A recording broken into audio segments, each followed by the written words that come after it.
Hey guys, welcome back to Well, the podcast where we explore the intersection of wellness and just about everything else in life and look at the businesses behind the scenes.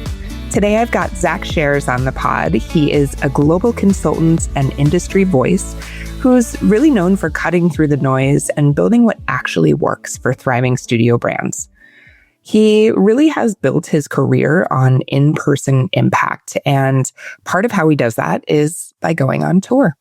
Zach's visiting over 60 studios in the US this year, and he's going to chat with us about how he underscores the importance of in real life experiences, getting people moving and breathing together, and how he trains teams and owners to make sure they've got a consistent and meaningful experience in their studios. Have a listen. Hello, Zach. Thanks so much for joining us today. Hi, how are you? I'm so happy to be here.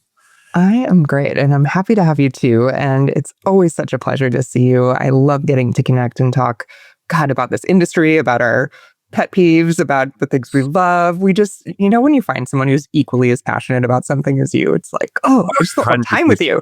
I know. It's like those moments when we first met. It's like that moment when we first connected, and I was just like, oh, this is my person. These are my people. Yes. So so it's so great to connect, and I just loved it when you were like, get on my podcast. Like, absolutely. Great. I have to tell our listeners, I knew Zach and I would be cool because I kind of stalked him on Instagram, and I'm like, okay, I'm randomly in New York for the night, and I saw on your Instagram that you're in New York right now, so can we just hang out? And he was like, oh, I totally would have done the same thing. Don't worry. Yes, no, totally. It's like those moments where you just communicate through email, and you're just like, or you just like write a DM. You're like, actually, can I just have your number? Let's just go. Let's just hang out. Let's do it.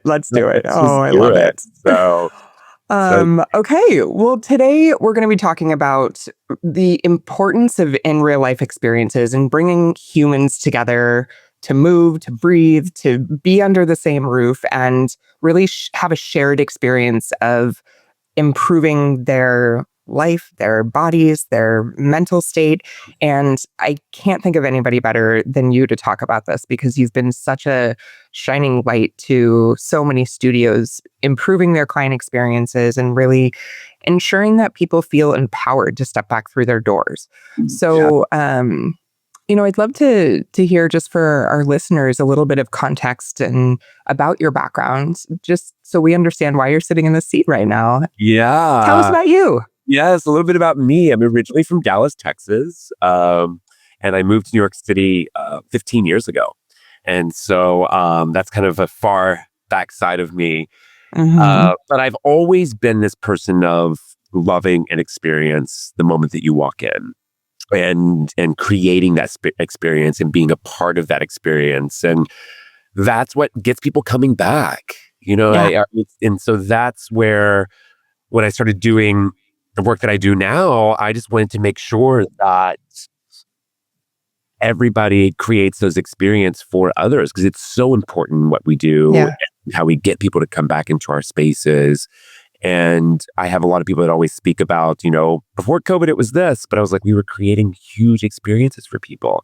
And it's so important from the moment that door opens of how someone feels, because you can tell whether I'm interviewing somebody or I just walk into a space, you can tell in that first 15 seconds if you're going to like that person or if you're going to like that space.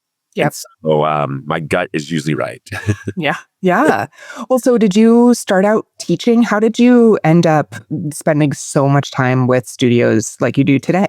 Yeah. So I originally taught. I look back at old Facebook memories that'll pop up on my computer sometimes. It'll be like, 10 years ago, I taught 37 classes this week. Crushed it.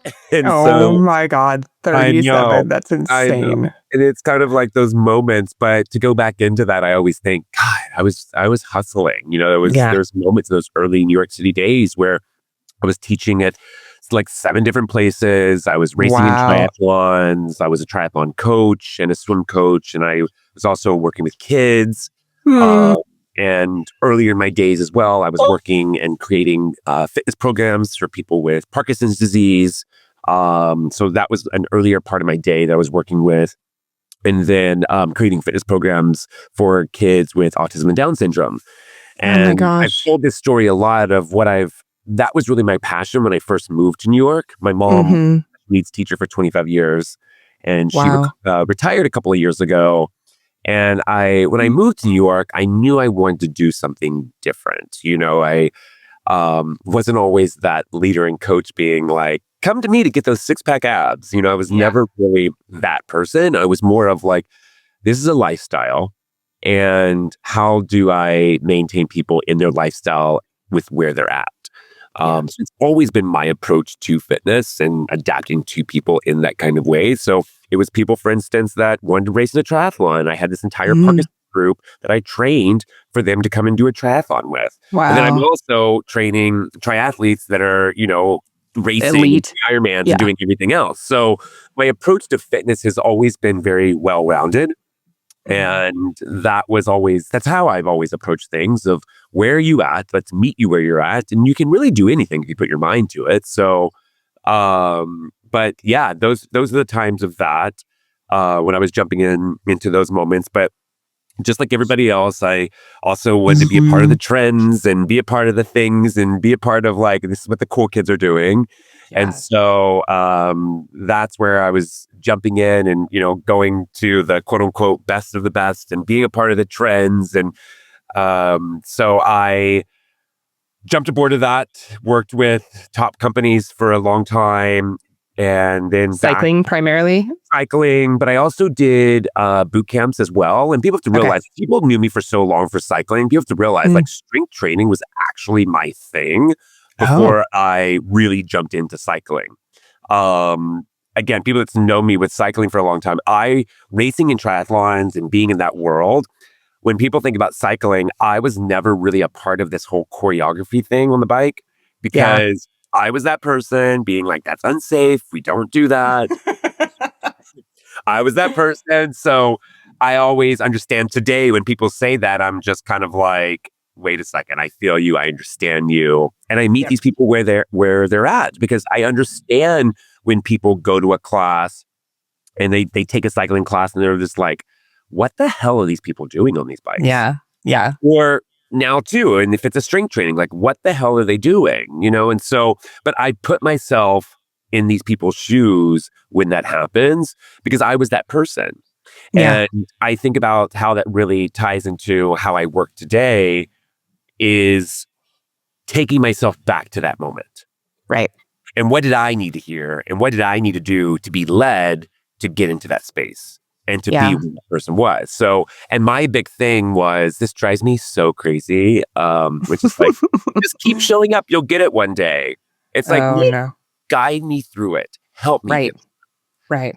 And I think there's such a responsibility that the teacher, the instructor has to meet that person, like you said, where they are, but also to be aware of that. And one of the things, we've got so much to talk about today, but one of the things I'm really excited to dive into with you is how I think we're losing that with a lot of instructors now, because either they're not trained to really observe the students in the class and see what their needs are, or they're not sensing into like, this person's uncomfortable. They're just snapping their fingers, moving through choreography and kind of in their own bodies if they're on the bike, or if they're in front of a Pilates room or a yoga room, walking around, just kind of playing the teacher actor role and not necessarily really connecting with the people, the bodies in the room.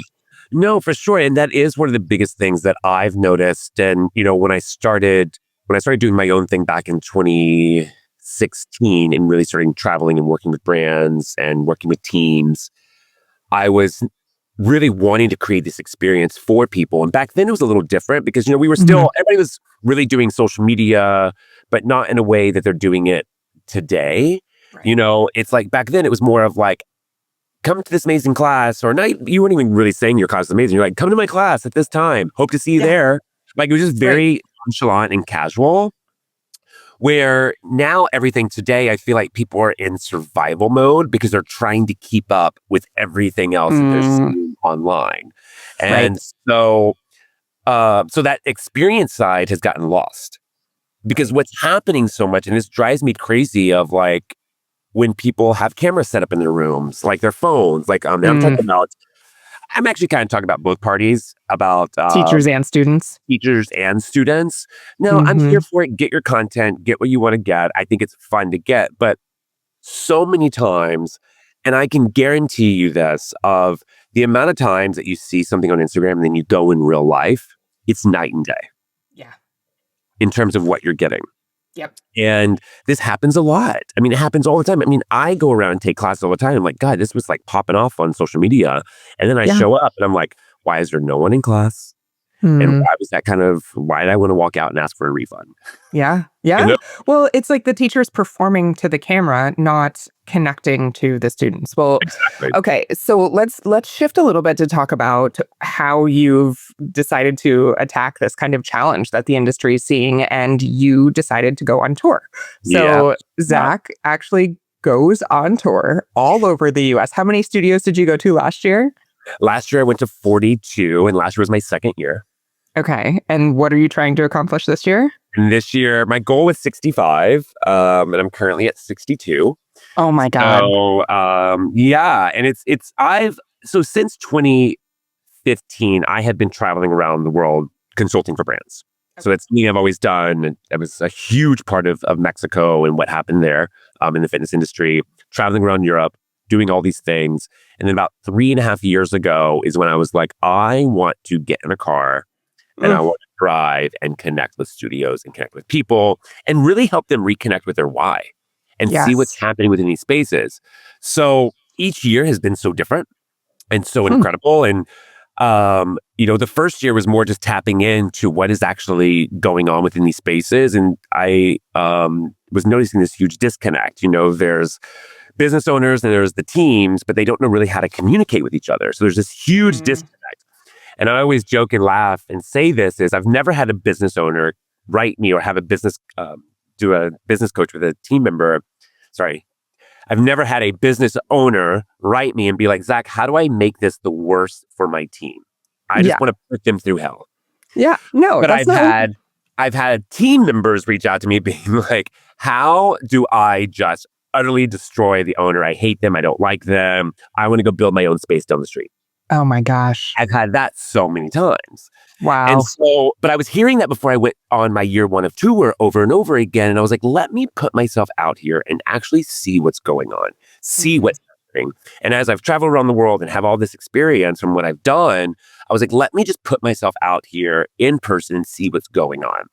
And as I've spoken before, it's more of, people have these conversations with me on Zoom or have phone calls and kind of explain to me what they feel like, what is going on. And then I show up in person and it's so different.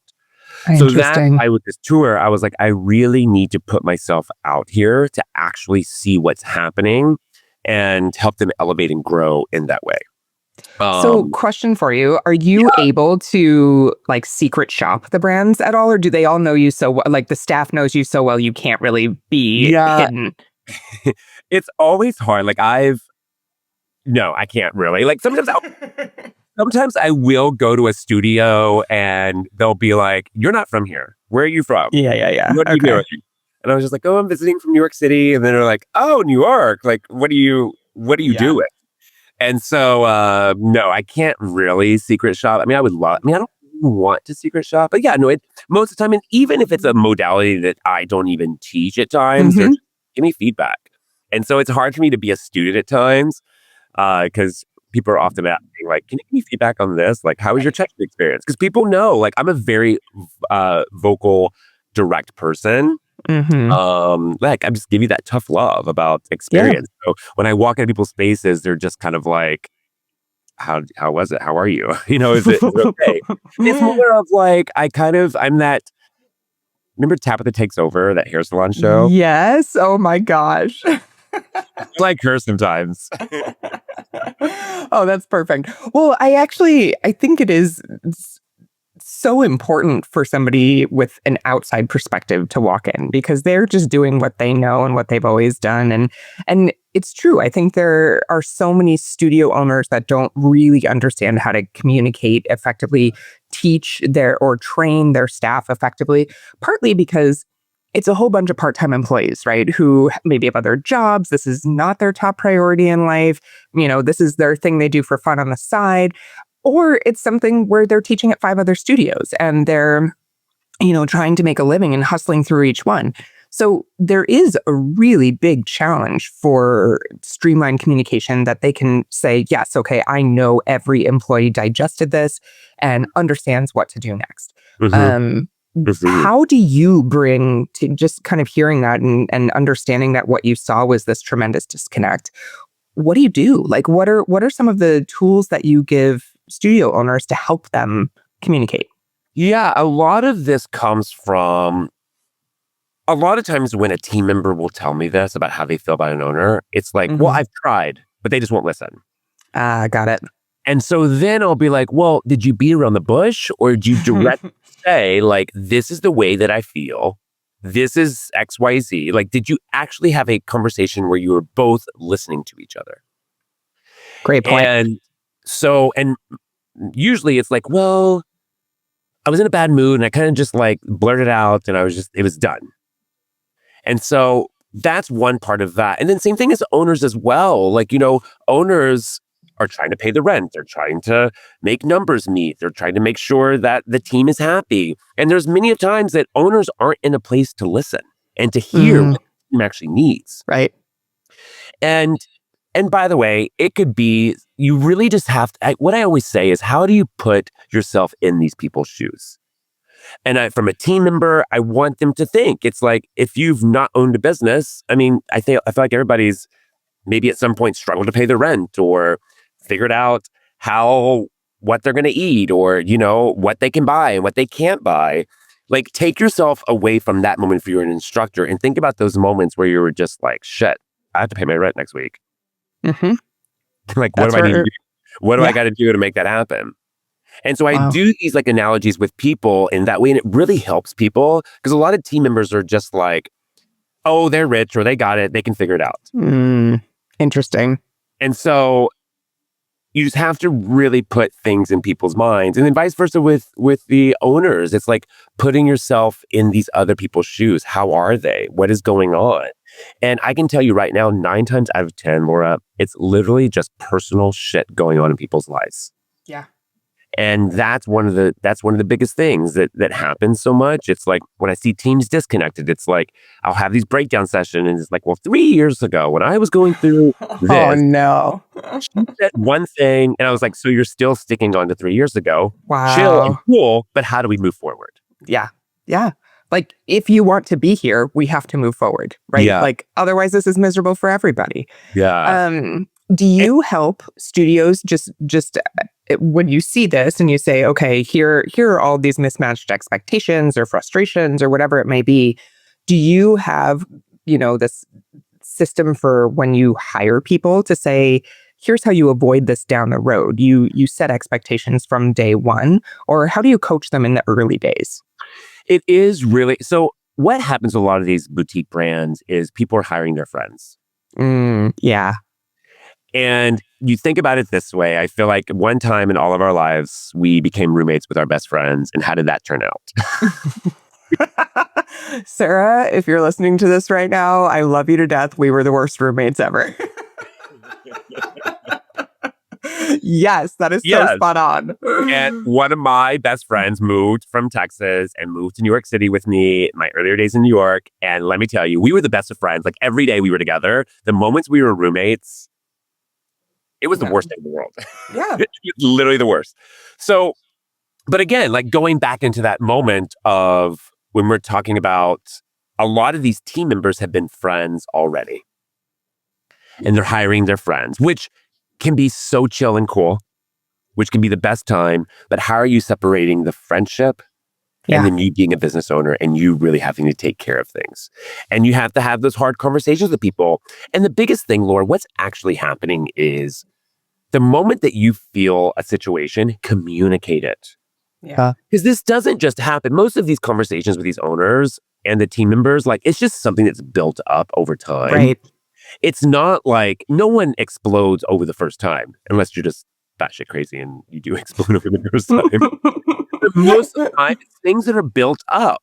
And I say this to business owners as well. Like this happens a lot. And it's like when you came to Summit, we had some conversations around this. It's like there are some owners that are really struggling being like, how am I going to pay rent? Numbers aren't meeting. Yeah. Things aren't happening. Communicate that with your team. Right. As much as you feel comfortable with.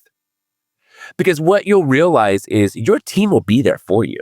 Yeah. Transparency is so important. 100%. And then the thing is, if someone's not selling out their classes, how are you going to talk to them about it? Yes, it's a hard conversation. Mm-hmm. But you've got to tap into that with them and explain it to them in the moment. Not let this issue just keep coming about and finally a month down the road, you got to make that hard decision and be like, guess what? You're fired. And it's like, and what I always ask team members, and this is business owners and team members, when they say an issue, I'll be like, I want you to write down the first time or a date. Some people know the date and the time that it happened for the first time. When did this first occur? And how, and sometimes they'll write, no, this is a year ago. This is 2 years ago. And I've just been dealing with it. So that's where the arguments with team members and people and the business owners are really coming together and getting into these huge arguments because they're not addressing it when it happens. And you have to do that. And again, this goes all about of whether they're not selling out a class or most of these studios when they're closing last minute because they're just like, we can't make ends meet. Well, let me tell you, you knew that ends weren't meeting for the last few months. Yeah. And your team is finding out the day that you're closing. Oh, yikes. Well, I think the beauty of what you're bringing to the table with this tour is that you are, I mean, it sounds like you're almost playing mediator / psychologist at the same time as this amazing experience and brand consultant that helps them understand the direction forward. But it's true. I mean, so many people struggle with conscious communication, and having a guide through that process, especially if someone was your friend beforehand, is critical. So I imagine that is probably why you have so many people wanting you back on tour this year. Yeah, people always say, and one of the big thing is too, because I do these breakout, it's really hard to explain how I do it, but there'll be moments where I meet with these teams, I connect with them, and then the owner, I'll go ahead and have a coffee, and the owner will be like, why'd they say that to you? Why'd they just come to me and say it? It's always funny because I watch people's reaction. I'll be like, hey, this is how this person felt. Well, I've had meetings with them all the time and they never brought that up. And it's like, but how did you bring it up to them? Yeah. Did you create a space for them to feel like I can open up to you and express however I feel about the situation? Right. So, right. I think that's beautiful. And I actually think it's one of the topics or the points that came across at Summit. So tell us a little. Zach brought, 45 or so studio owners together this past year. And I know you're planning to do this again for Summit. And I'd love for you to talk a little bit about what inspired you to pull the trigger and just say, yes, we have got to get these studio owners together. Yeah, it really goes hand in hand, kind of what we were just talking about with tour is what I was realizing my first 2 years of tour. I was like, all these owners are going through the same thing. Mm-hmm. And they think that they're alone. And I would have a meeting or a business coaching with an owner and they will just be like, Zach, you have no idea what I'm going through. I'm going through all these things. And I'm just like, you have no idea. This last person I just chatted with or the last city is dealing with the same thing. And they're like, really? I'm like, yeah.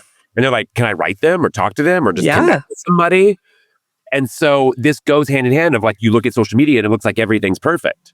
Exactly. But no one on social media is posting, the summons on the door that they need to pay the rent,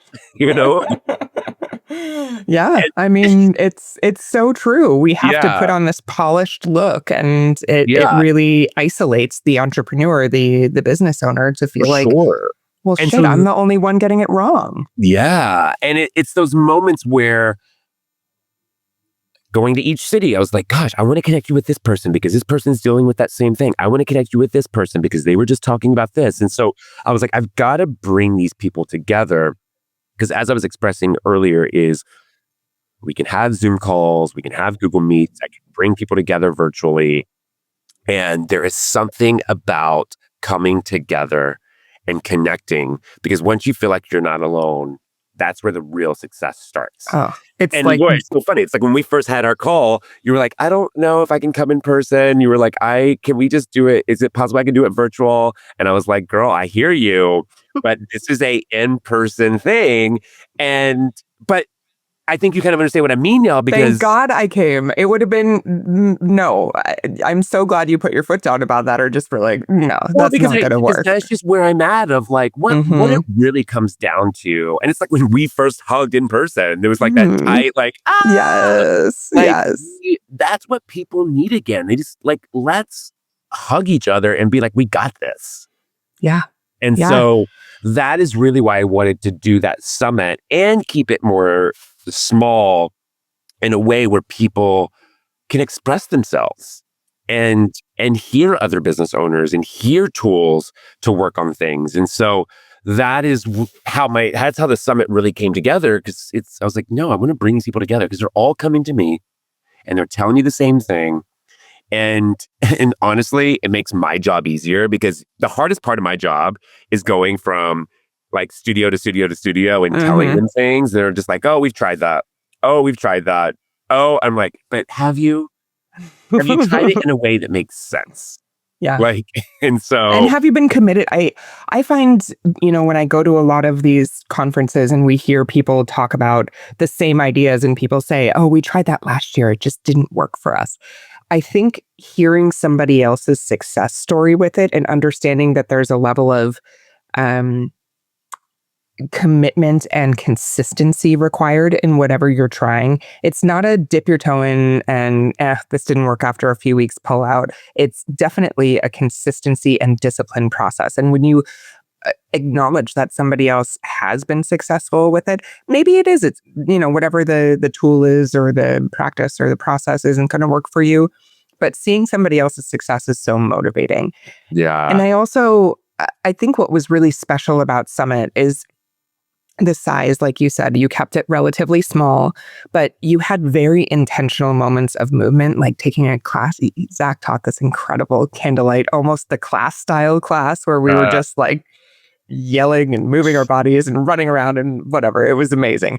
But that was after this incredible buildup of emotion and information coming at us and education. And so it was a beautiful release.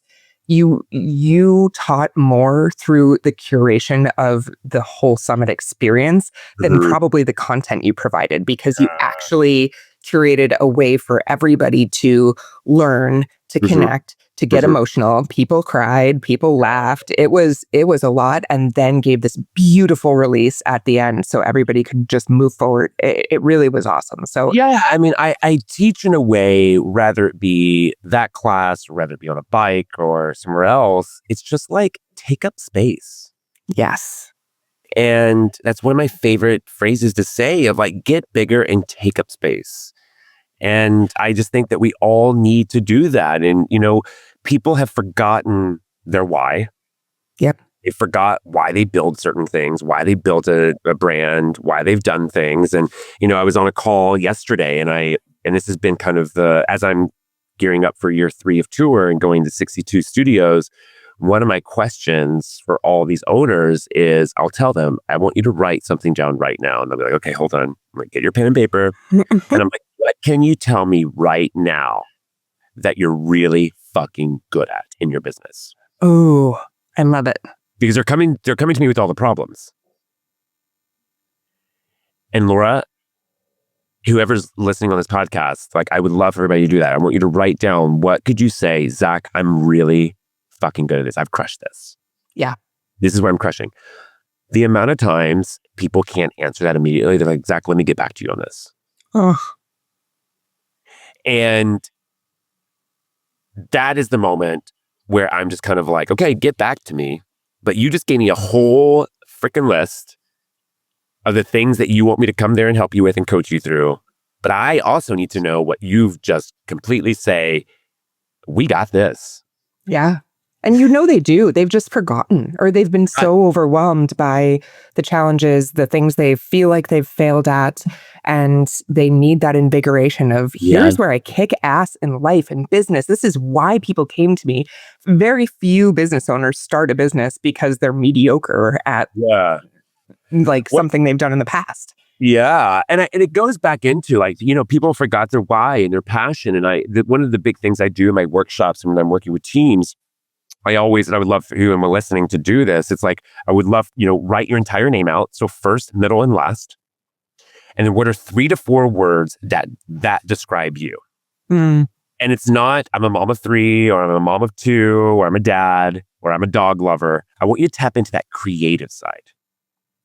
Like, who are you outside of that? And I feel like that's what so many people have tied themselves, these business owners. It's like, oh my God, I gotta go do this and I gotta go do this and I gotta run my kids and then I gotta go back here and then I have to do this and I gotta go do that. And it's like, but who are you? Because once you understand who you are, your creative side, all that other shit just comes easy. Yeah. And so that's another part that I've been recognizing is just kind of like, let's tap back into why you started this. Who are you? What is that creative side that made you want to do this? But again, this is another drill that I do with people, and it just has their minds wondering, being like, well, Zach, I forgot. I don't know. Like, I'm a husband or I'm a wife for right now. Yeah. I'm my gosh. You're still somebody else on the other side of that. Yeah. And that's what's going to help you on the other side, like really shine and get back to the whole reason why you started all of this. Do you find that people resort back to stories of lives they've changed or clients that, really made an impact in their lives?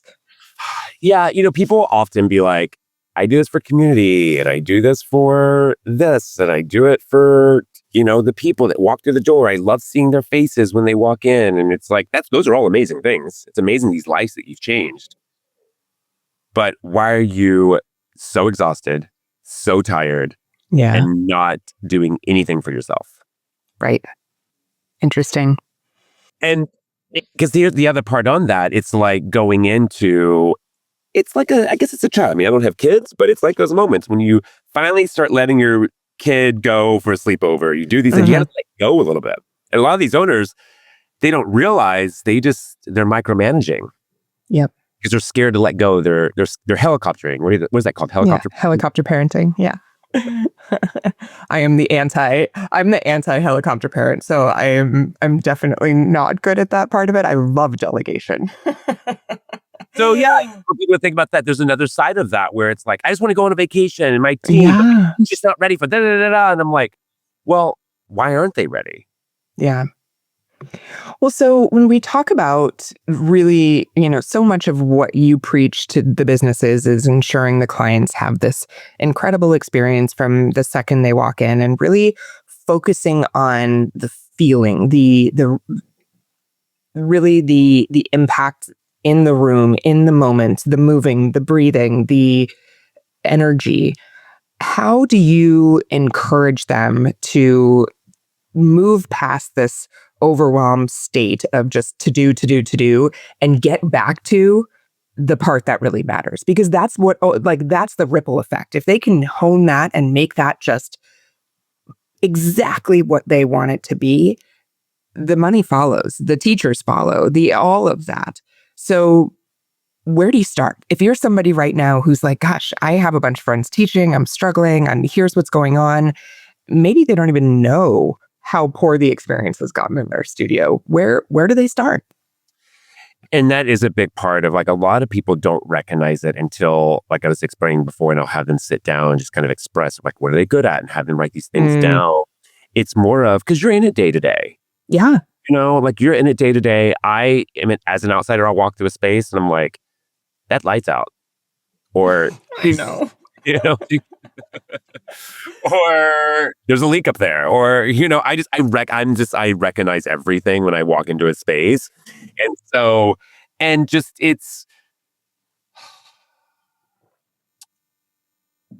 really goes back to, I think most business owners have a vision board from when you first started. Ooh, and I do this as well. This is another drill with us that I do with people. And I'll be like, what's on that board? And maybe you don't have it anymore, but I want you to write down the things when you were excited to build your business. This is before you knew what finances were, what it would be to pay rent. Like, I want you to go back there. Where's that person? Yep. And I say this because for me as myself, like I have to understand the client that I'm working with and the vision where they're at. Now I can go into a space and be like, this is what you need to do. You need to do this. You need to have new front desk people. You need to have all these other things as well. But I have to understand the vision of what they want. And that's another part that's gotten lost. So what I really do, the question is like, what do I do when people are feeling lost in these moments it's these sit down conversations with them first. Because it's more of, where's that vision board? Where do you see your brand? Yeah. Then now you recognize what it takes to run a business. Now, what do you need to kind of take away from what you envisioned? And how do we restructure it on this other side? Yeah. And deliver that vision to the clients. Exactly. And consistently.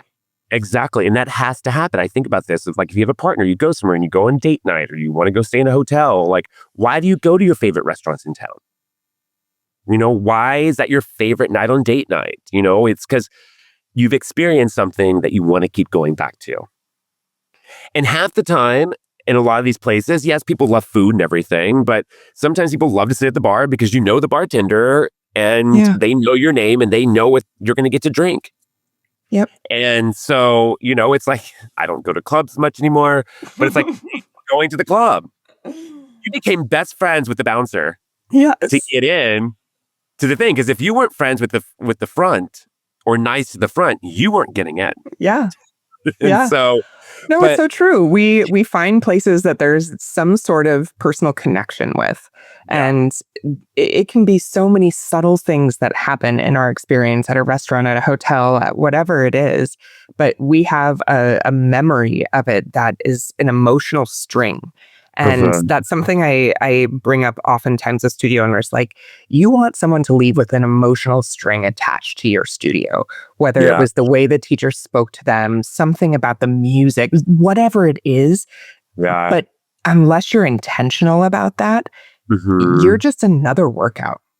100%. 100%. It's like, and going back into the things of like what I have with business owners, this just happened yesterday. I was working with somebody in person, an owner, and it was going back into of the vision. And they were like, I'm doing too much. I'm doing all of this. I'm doing this. I have so many things. I got to do my emails. I've got to set up this. I have to set up that. But I was like, your brain is just going. And you're not starting anywhere. Yeah. Prioritize. What's the first thing that you need to do on that list? And if it's going to drop off your kids at school, literally write it. Yeah.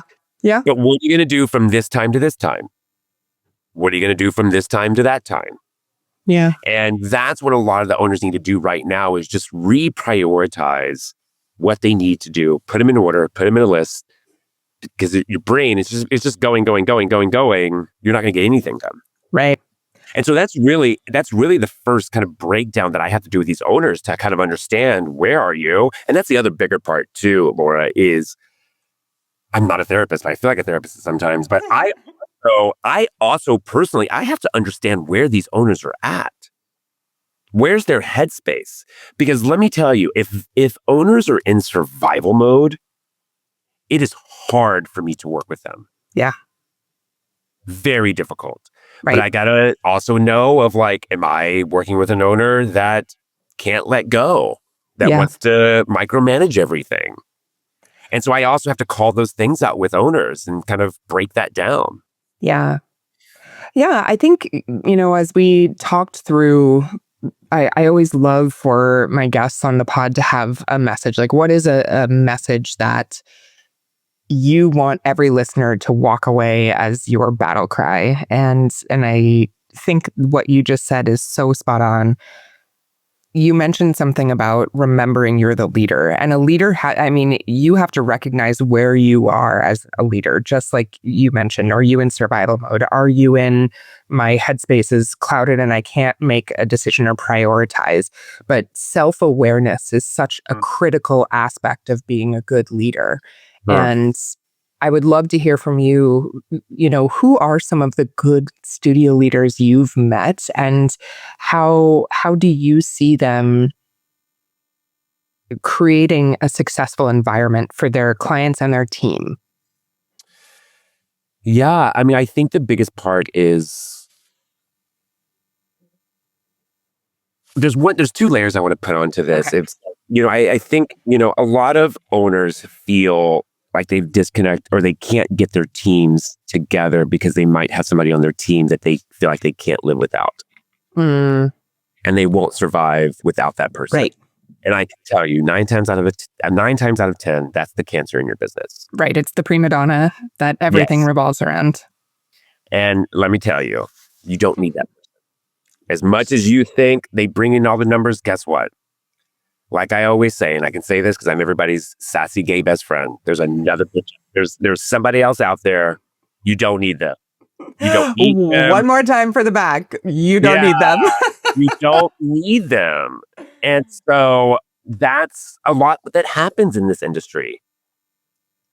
So that's just kind of one part there. But people that's really done it well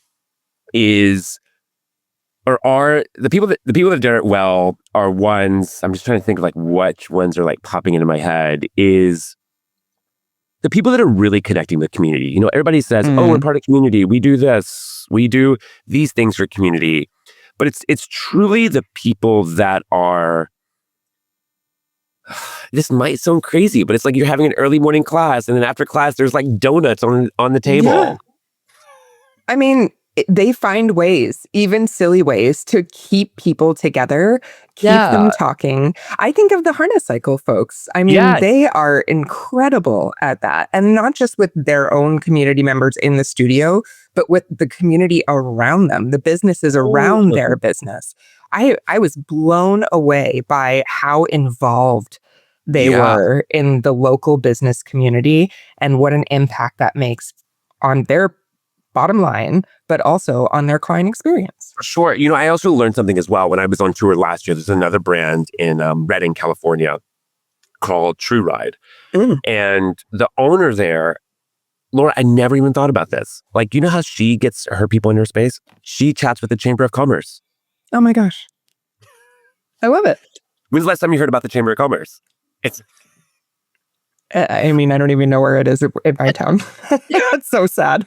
But that's what I'm just trying to say is like, but Chamber of Commerce, like those are the local businesses that really want to help local people thrive. Yeah. And I was blown away. I was like, Chamber of Commerce. And my friend, honestly, the first thing in my head, I was like, gosh, my grandma used to talk about the Chamber of Commerce all the time. But it was so true and real with that of really connecting with your local community people and growing together with local communities. Like you were saying with Harness Cycle, with this brand, Redding, in Redding, California. Some of these people, when you go into a space in a studio, it's like, oh, I have a friend that bakes, or I know the baker down the street, or I know, I do this, or I'm volunteering here, I'm volunteering there. It's so important. And I think this is so important for people. I'm on a business trip right now that I've been at for 3 months, and it's upstate New York, like an hour north of the city. And this is a great way to put this, is here building a boutique brand, working with the team, and getting everything structured for them. And there is a gym that is in a town over. Now, this gym is like your typical old school YMCA. Right. And I only say this for people that are just solely boutique fitness people. I don't say this on any like bad things on big bucks gyms. But it was so interesting because everybody was like, Zach, you're going there to teach? Like, why would you go teach there? That's not your like flow and style of people. And Laura, at first the noise was in my head. I've been teaching there now for 2 months, and I've realized those are my fucking people. Yeah. It's so interesting how we judge so quickly, right? Yeah. And I've realized in a way of I've connected with great people and I've brought some of them over here to come check out the space here. They're not used to the boutique world. Great. And so there's been this amazing crossover. And I only express this because I want to say it in this way. I think the best way I want to put this is you've got to get out of your fucking bubble. Yeah. It's hard to, it sounds so easy, but like you were saying before, we're so caught up in the day-to-day tasks, the day-to-day to-dos, I've got to get here, I've got to get there. Your brain is so busy. consciously stepping out of your bubble can be tricky. It can be something you have to stay disciplined about. But I mean, if there's one easy action item for everybody, I mean, find a class 20 minutes away from you, find a class 30 minutes away from you, maybe a different style than what you have at your business. Go have a different experience. I guarantee something will inspire you, and I guarantee something you'll be proud of yourself for something you do in your business, because you'll see what the other end of the spectrum is. So I highly encourage that. I love that advice. It's a huge part. I mean, there's so many different modalities out there, whether you're teaching cycling, whether you're teaching Pilates, whether it's a style of yoga, in what I do for work, I find joy in these moments and movement. And, but here's the thing. I can go to some bad classes and I'm like, that was not so great. Oh, yeah. But I recognize great talent. Yep.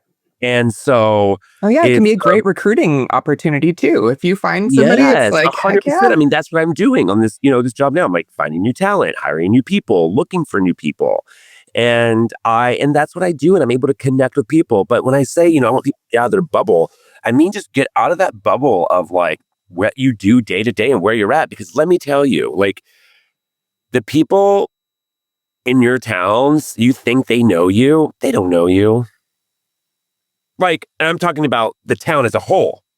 Like, in a way, like I'll be in this town now and they're like, oh, I didn't realize that there was this other group of people. Oh my gosh, I know. It's like you said, you're in your bubble. Everybody's in their own bubble. We're consumed with our own lives. So I think that's actually a great way to start to tie a bow on this conversation, because we are really trying in boutique fitness to get people to create a habit to include your studio in their bubble, right? If you think about their daily life, their bubble that they exist in, we're asking them to either drop something else or make space for including you in their bubble. Yeah. So that time they step in your doors has to have an emotional string, has to have something that makes them want to come back and says, you know what, I'm going to make space for this again. That teacher really, really spoke to me, or was so kind and caring when I was struggling, or God, I just felt so alive after the music, after whatever, modality of movement. And I love that you're bringing such emphasis to that in the work you're doing on tour, with your summit. I would love for everybody, so as we tie the bow on this, I would love for everybody listening to this, I want you to get a piece of paper down, write this. I want you to write down your favorite restaurant, your favorite hotel that you love to go to. And I want you to write down the things of why is it your favorite. Yeah. I mean, it could be the freaking bathrooms. I love it. I want you to write it down. Why does it make you want to go back? Yep. And then I want you to try to be an outsider walking into your space as an outsider, not that I own the business. And I want you to write down the things that, like, what do you truly love about your space? And think about an outsider. Don't think about you being the business owner. Yeah. Think about it. Yeah. And so I would just love to, I would love for people to look at that. And if anybody wants to chat about that, like, I'm always here. Find me on socials. Yeah.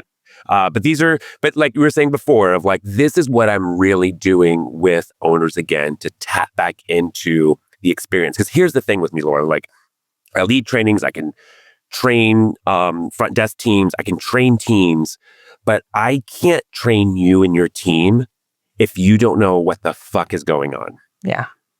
So we got to tap back into that. Yep.